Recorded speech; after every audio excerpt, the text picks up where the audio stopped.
আসসালামু আলাইকুম প্রিয় শিক্ষার্থীবৃন্দ, কেমন আছো তোমরা সবাই? আশা করি ভালো আছো।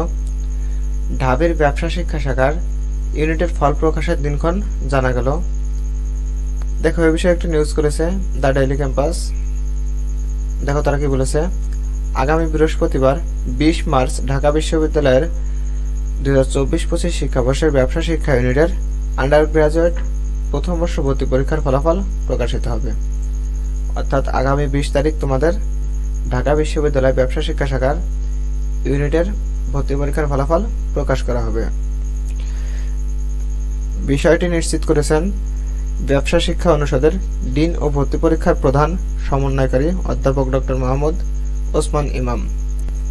তিনি বলেন, আগামী 20 মার্চ ফলাফল প্রকাশের জন্য উপাচার্যের নিকট মৌখিক অনুমোদন চাওয়া হয়েছিল। পরে তিনি ওই দিনই সম্মতি জ্ঞাপন করেন। আমরা আশা করছি ওই দিনই ব্যবসা শিক্ষা ইউনিটের ফলাফল প্রকাশিত হবে। এর আগে গত 8 ফেব্রুয়ারি এই ইউনিটের ভর্তি পরীক্ষা অনুষ্ঠিত হয়। এতে প্রায় 41,000 ভর্তিচ্ছু শিক্ষার্থী পরীক্ষায় অংশ নেন এবং এবার ব্যবসা শিক্ষা ইউনিটে 1050টি আসন রয়েছে। অর্থাৎ আগামী 20 মার্চ তোমাদের ভর্তি পরীক্ষার ফলাফল প্রকাশ পাচ্ছে।